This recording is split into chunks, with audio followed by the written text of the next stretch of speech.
अशोक जी, अशोक जी, कहाँ हैं आप? हेलो। ये क्या, गौतम बुद्ध का पोज? मकान मालिक को दे रहा हूँ मैं भाड़े का डोज। वो तो चला गया, अब आप नीचे उतर आइए। मैं रोज रोज आपको तकलीफ देता हूँ। I am sorry. कोई बात नहीं। खैर, ये लो। अरे नहीं नहीं। अरे ले लो, गाजर का हलवा है। मैं खामखा आपको तकलीफ देता रहता हूँ। आज भी आपका मकान मालिक कान कटे बकरे की तरह चिल्ला रहा था। आप उसे किराया दे क्यों नहीं देते?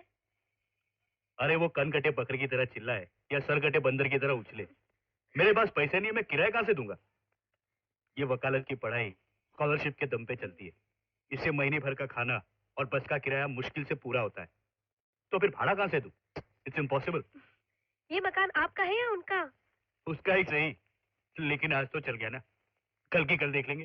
क्यों हीरो, गांव से कब आया? वो मकान मालिक आया था किराए के लिए, काफी हंगामा खड़ा करके चला गया। अरे दिल्ली की फ्लाइट से उतरकर उसके मुंह पे किराया मारकर बस सीधा वहीं से यहाँ चला रहा हूँ। हाँ, मुझे भी यही लगा। क्यों, ये क्या चक्कर है? आपने उसे झूठ क्यों बोला? अरे जैसा उसने पूछा मैंने वैसा ही जवाब दे दिया। अरे एक चीज तो मैं भूल ही गया। क्या? मैंने लाइब्रेरी की फीस नहीं भरी। आपने अब तक लाइब्रेरी की फीस ही नहीं भरी है? कोई बात नहीं, कल आखिरी दिन है, बाद में फाइन के साथ भर दूंगा। 120 रुपए कम रकम नहीं है। ये लो। नहीं। अरे ले लो। नहीं, मैं ऐसा नहीं कर सकता। नहीं? नहीं, मैं इसे नहीं ले सकता। तो ठीक है। मैं इसे ले लेता। अरे मिल गया, मिल गया, मिल गया। लालन जी वो ए लड़की, तू बीच में मत बोल। क्यों मियाँ, जब से मकान किराए पे लिया है उसके बाद आज देख रहा हूँ शक्ल। हाय हाय हाय, क्या खा खा के कुप्पा हुए जा रही हो? भाई थोड़ा हमको भी दो। खिला दो। अरे वाह, अबे तो हलवा नहीं खिला सकता, वो किराया क्या देगा? लेकिन आज मैं लेने नहीं, बताने आया हूँ कि कल सुबह 9 बजे तक अगर तूने किराए के पैसे नहीं चुकाए तो मैं तुझे अपनी खुदकुशी का जिम्मेदार ठहराकर जेब में चिट्ठी डालकर ट्रेन के नीचे कट मारूंगा। तो खेलते तू जरूर मरेगा, क्योंकि इसने तो कभी किराए के पैसे देने हैं नहीं, लेकिन मरने से पहले मुझे मेरा हिसाब किताब समझा के मरना। देख तो सबको झेलते झेलते मेरा तो दम ही निकल जाना है। ऐसा नहीं करना। ओए मर जाने हैं, फुलेल की मार खाए कौवे की तरह मेरा मुंह क्या देख रहा है? चल कार चल, बैग का दूध निकाल। अरे चल रही हूँ। अरे सवेरे 9 बजे, सवेरे 9 बजे याद रखियो। ए, उसके बाद क्या हुआ बता ना। अरे यार, कोर्ट का टाइम हो गया, गुरुजी हम लोगों का वेट कर रहे होंगे। चलो। हाँ चलो चलो चलो। बिल्डिंग इंडिया में बनवाता है और चाहता है कि उसकी नींव मैं अमेरिका तक डालूं। इतने कंकड़ और पत्थर क्या मैं चोरी करके लाऊं? सर, सर, वो फर्जी हॉस्टल जो हमने कभी बनवाया ही नहीं, उस हॉस्टल के फाइल की इंक्वायरी अब शुरू हो गई है। होम मिनिस्टर के सेक्रेटरी ने मुझे अभी अभी बताया। अपना माथा पीट, पीट अपना माथा। तुझे क्या लगता है कि मैं मर गया हूं? इंक्वायरी ऑफिसर के आने से क्या होगा? दांत उखाड़ लेगा क्या? सर, यही वो जगह है जिस हॉस्टल का सर्वे नंबर आपकी फाइल में है। सर्वे नंबर को छोड़ो, ये बताओ कि हॉस्टल का। सर, आपसे पहले जितने भी ऑफिसर आए हैं उन्होंने हॉस्टल ना होते हुए अपनी रिपोर्ट में लिखा है कि इस खाली जगह पर हॉस्टल है। ना होने पर भी लिखा गया है कि हॉस्टल है। Stop the jeep.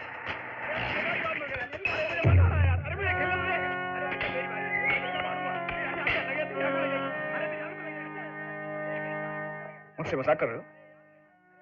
तुम्हारा मतलब है कि इतने दिनों तक बगैर हॉस्टल बनाए हुए दुनिया को बताते रहे कि हॉस्टल बना हुआ है? It's impossible. आप अपनी आंखों से देख तो रहे हैं सर।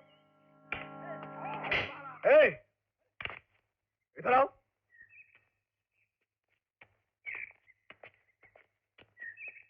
क्या है साहब? सरोजनी हॉस्टल का।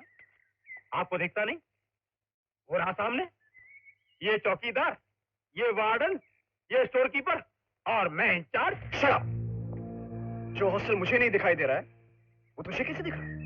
जिस तरह ईश्वर की पवित्र ज्योति सबको दिखाई नहीं देती, सिर्फ उसके भक्ति देख पाते हैं, उसी तरह जो लोग विद्यासागर जी को अपना ईश्वर मान लेते हैं उन्हीं को ये हॉस्टल नजर आता है।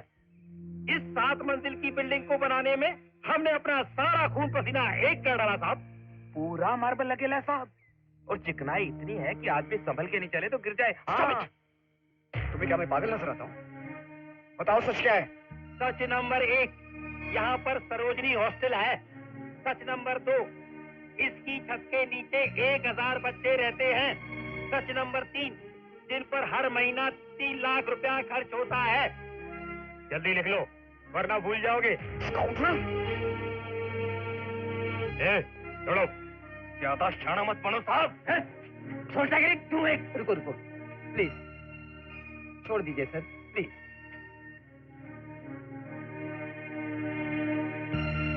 हमने जो बोला है वही लिखना, समझे? हाँ। चलो।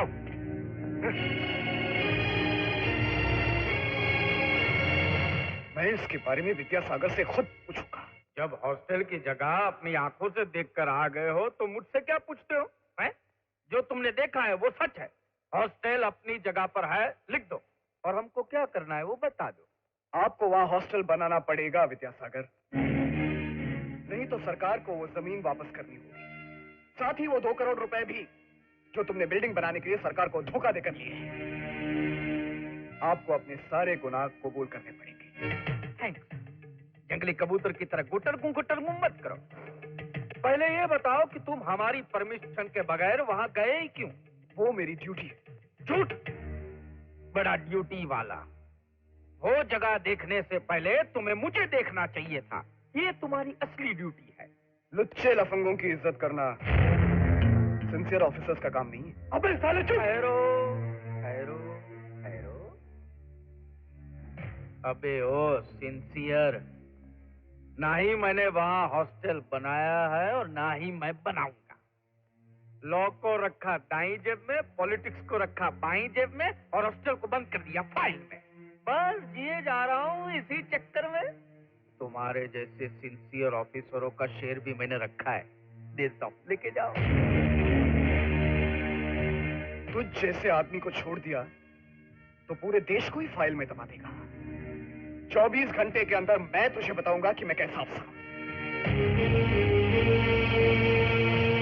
अबे पॉलिटिक्स जी, ये हमें कितनी मोहलत देके गया? 24 घंटा। इसका आधा कितना होता है? 12 घंटा। मैं तो उसको उतनी ही मोहलत देता हूँ प्रभु। सर, अपनी सर्विस में मैंने बड़े से बड़े धोखेबाज देखे हैं सर, लेकिन इस तरह हवा में किला बनाकर झूठे दावे करने वाला एक नहीं देखा है। हमें इसके खिलाफ जल्द से जल्द एक्शन लेना चाहिए सर।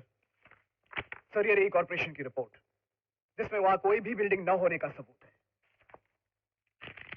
ये देखिए, जनगणना के दफ्तर में साफ साफ लिखा है कि उस हॉस्टल में रहने वाले बच्चों का इस शहर में कहीं नामो निशान भी नहीं।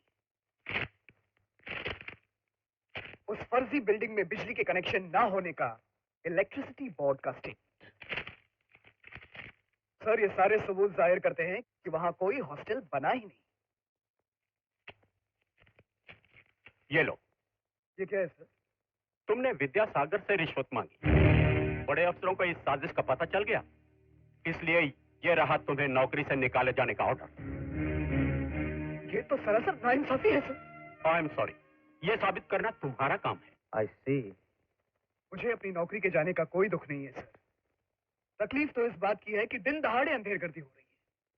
अब आप ही बताइए, मैं आपके लिए क्या कर सकता हूँ? मैंने बहुत से वकीलों से बात की है सर। सभी कहते हैं कि विद्यासागर दोषी है, कानून की नजर में वो गुनहगार है, मगर कोई भी उसके खिलाफ केस लड़ने के लिए तैयार नहीं है। अगर यही रवैया है तो फिर इन कोर्ट कचहरियों की जरूरत क्या है? लॉ एंड ऑर्डर का ढोंग किस लिए? 4 गुंडे पालकर वो विद्यासागर पूरे मुल्क पर हुकूमत कर सकता है। मैं आपकी ईमानदारी, आपकी काबिलियत के भरोसे आपके पास आया हूं। जो मैं लास्ट होप सर। कानून को काबिलियत और ईमानदारी की नहीं, सबूत की जरूरत है। अगर वो सबूत तुम्हारे पास है तो मुझे किसी की परवाह नहीं। इस केस से ताल्लुक रखने वाले ठोस गवाह और सबूत मेरे पास हैं sir. Then we are filing the case.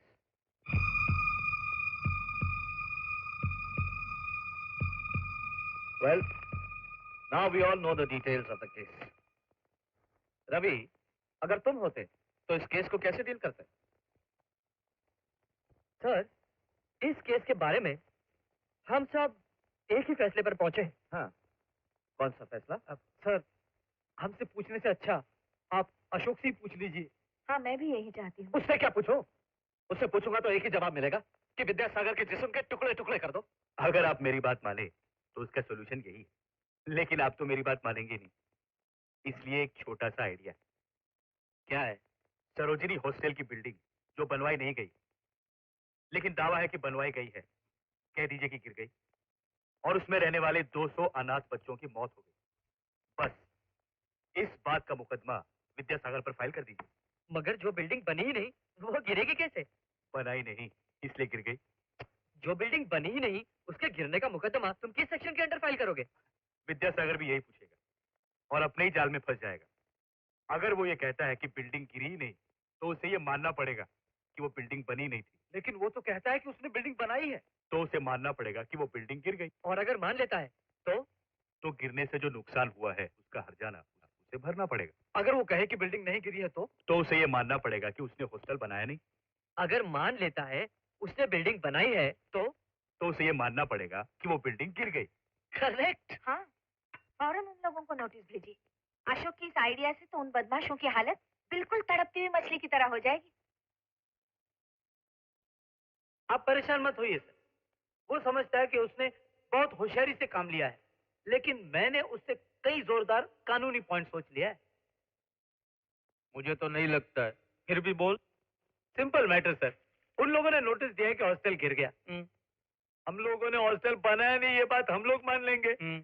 ये पॉइंट सुनते ही वो लोग रोने लगेंगे।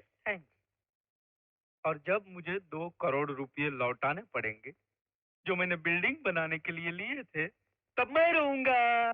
गई भैंस पानी में, अब क्या करें? हाँ हाँ हाँ सर, हम ऐसा कर सकते हैं सर, हम ये बात मान लेंगे कि हॉस्टल गिर गया, फिर गवर्नमेंट हमें किसी भी सेक्शन के अंदर कुछ भी नहीं कर सकती क्योंकि हमने बिल्डिंग बनाई ही नहीं। किस उल्लू के पट्टे ने तुझे लॉयर का डिग्री दी है? वो हर्जाना तो लेंगे ही, साथ में 10 साल जेल की हवा भी खिलाएंगे। मारू क्या सर, एंटीसिपेटरी बेल की तैयारी करना बहुत जरूरी है। मेरा सोल फटा जा रहा है प्रभु, मेरा सोल फटा जा रहा है, ये लोग मुझे पागल कर देंगे। सर, बोल भाई। मैं वेलफेयर मिनिस्टर से उस ऑफिसर पे वजन डलवाऊं? मेरा डिब्बा कहाँ है?